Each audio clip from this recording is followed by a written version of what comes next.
इस सेशन में हम जानकारी लेंगे आर्टिस्टिक मीडिया टूल के बारे में। यदि हम यहाँ नीचे की तरफ देखें तो हमारे पास यहाँ पे आर्टिस्टिक मीडिया टूल का आइकॉन अवेलेबल है। मैं इसे क्लिक करके टूल को पिक कर सकता हूँ। आप जैसे ही पिक करेंगे आपके पास यहाँ एक अलग से टूल बार अवेलेबल हो जाएगी और जिसमें आर्टिस्टिक मीडिया से रिलेटेड काफ़ी सारे ऑप्शन अवेलेबल हैं, जिसमें सबसे पहला ऑप्शन प्रीसेट का है, दूसरा ऑप्शन यहाँ पे ब्रश का है, तीसरा स्प्रेयर, फोर्थ आपके पास कैलीग्राफिक है और फिफ्थ आपके पास प्रेशर टूल के रूप में है। मैं यहाँ सबसे पहले प्रीसेट की बात करता हूँ। जब आप प्रीसेट को क्लिक करते हैं तो आपके पास यहाँ पे डिफरेंट टाइप की शेप्स अवेलेबल हो जाती हैं। मैं यहाँ पे किसी भी शेप को सिलेक्ट करते हुए सिंपल एक ड्राइंग में ड्रॉ कर सकता हूँ। अब देखेंगे मेरे पास आर्टिस्टिक मीडिया टूल के द्वारा एक अलग सा स्टाइल क्रिएट हो गया है जो पाथ के रूप में है। अब इस तरह से मैं कुछ भी बढ़िया सा डिज़ाइन क्रिएट कर सकता हूँ। अब देखिए यहाँ पे आप दूसरा ऑप्शन प्रीसेट स्ट्रोक भी चुन सकते हैं। कोई और स्ट्रोक चाहे तो आप वो भी ले सकते हैं। आपके पास साथ में यहाँ पे स्मूथिंग दी गई है। जितना आप स्मूथनेस रखना चाहते हैं वो आप कर सकते हैं। 0 से लेके 100 के बीच में आपको ये वैल्यू देना है। मैं अभी 47 कर देता हूँ तो स्मूथनेस जो है उस पॉइंट के अकॉर्डिंग आएगा जितना वैल्यू आपने यहाँ पे दिया है। और यहाँ पे आपके पास स्ट्रोक विड्थ है, अभी आपके पास 0.5 स्ट्रोक विड्थ है। मैं इसको यहाँ से बढ़ा सकता हूँ। अब देखें जो सिलेक्टेड मेरे पास स्ट्रोक अवेलेबल है उसमें दिखाया गया है कि जैसे जैसे विड्थ यहाँ से बढ़ाता हूँ उसकी विड्थ बढ़ती जा रही है। कोई नया अगर मैं स्ट्रोक डिज़ाइन करता हूँ, यहाँ पे ड्रॉ करता हूँ, तो उसकी विड्थ उसके अकॉर्डिंग ही आएगी जो सेटिंग्स मैंने रिसेंटली ली हैं। जब आप किसी स्ट्रोक को ड्रॉ कर लेते हैं, अर्थात किसी स्टाइल को ड्रॉ कर लेते हैं आप यहाँ पे प्रीसेट मोड के रूप में, तो आप यहाँ पे स्केल स्ट्रोक विद ऑब्जेक्ट कर सकते हैं। आप अगर मैं ग्रिप से इसकी हाइट को बढ़ाऊं और यहाँ से विड्थ को बढ़ाऊं और यहाँ से मैं क्लिक करूं स्केल स्ट्रोक विद ऑब्जेक्ट, तो आप देखेंगे साइज को ऑब्जेक्ट के अकॉर्डिंग ट्राई किया जा रहा है एक जैसा करने का। इसके अतिरिक्त यदि आप ऐसी ग्रिप्स को चाहते हैं तो नॉर्मली ये डिफ़ॉल्ट रहती हैं आपके पास किसी भी शेप में, लेकिन यदि आप नहीं चाहते तो यहाँ से बाउंडिंग बॉक्स को ऑफ भी कर सकते हैं। अब आप कुछ भी ड्रॉ करेंगे तो बाउंडिंग बॉक्स साथ में नहीं आएगा। यदि फिर से चाहते हैं तो इसे ऑफ कर दीजिए, आपके पास बाउंडिंग बॉक्स फिर से अवेलेबल हो जाएगा। ये हमने बिल्कुल बेसिक बात की है जिसमें हम आसानी से आर्टिस्टिक मीडिया टूल के द्वारा कुछ प्री सेट्स के द्वारा कुछ ड्रॉ कर सकते हैं, कुछ डिज़ाइन बना सकते हैं।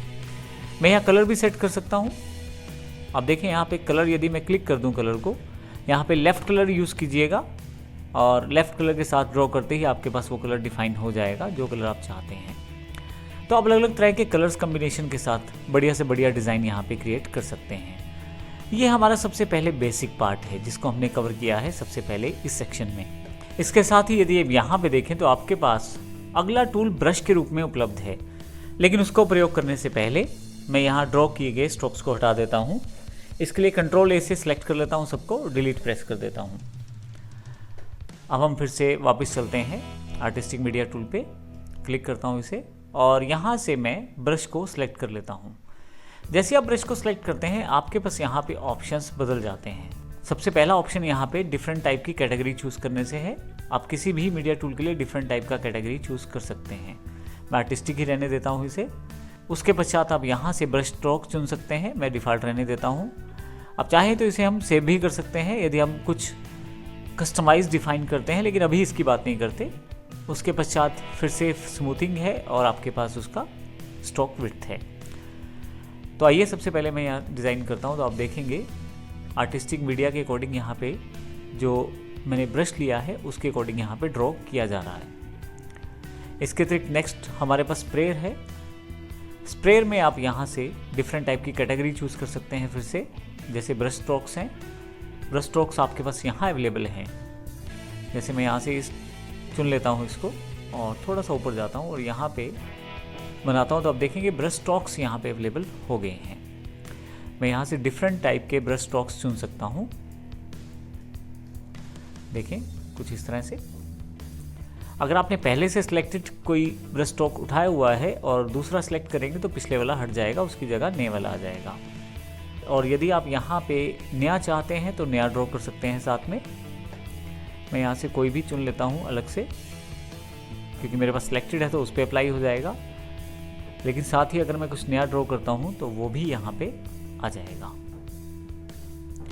इसके साथ आपके पास यहाँ से डिफरेंट टाइप की कैटेगरीज और भी अवेलेबल हैं। जैसे मैं फूड चुन लेता हूँ तो यहाँ फूड आइटम्स कुछ डिफाइन की गई हैं कुछ इस तरह से। इसी तरह से यदि मैं म्यूज़िक चुन लेता हूँ तो कुछ म्यूज़िक से रिलेटेड यहाँ पे स्प्रे पैटर्न आपको मिल जाएंगे। तो आप डिफरेंट टाइप के डिज़ाइनिंग में इन चीज़ों का प्रयोग कर सकते हैं ताकि आप आसानी से बढ़िया डिज़ाइन क्रिएट कर पाएँ, और इस तरह से आप आसानी से इन चीज़ों का प्रयोग कर सकते हैं। और इस तरह से मैं यदि नेक्स्ट पे आऊँ तो कैलीग्राफिक मेरे पास कर्व डिज़ाइन है, मैं क्लिक कर देता हूँ। यहाँ यदि आप देखें तो अगर मैं यहाँ ड्रॉ करना शुरू करूँ तो कैलीग्राफिक स्टाइल से मेरे पास ये ऑप्शन अवेलेबल हो जाएगा। बाकी सेटिंग्स बिल्कुल वैसी हैं जैसे हमने पहले डिस्कस की हैं। फाइनली प्रेशर है, यदि आप टैबलेट या टच डिवाइसेस पे काम करते हैं तो प्रेशर का इस्तेमाल कर सकते हैं। तो इस तरह से हम देखते हैं कि बेसिक्स जो आपके पास ब्रश स्टाइल्स हैं या डिफरेंट टाइप के आर्टिस्टिक मीडिया स्ट्रोक्स हैं उनका प्रयोग आप कर सकते हैं ड्राइंग्स में। तो इस प्रकार से हम नेक्स्ट सेशन में देखेंगे एडवांस प्रोसेस में किस तरह से और चीज़ों को बेहतरी से समझा जा सकता है आर्टिस्टिक मीडिया टूल के रूप में। धन्यवाद।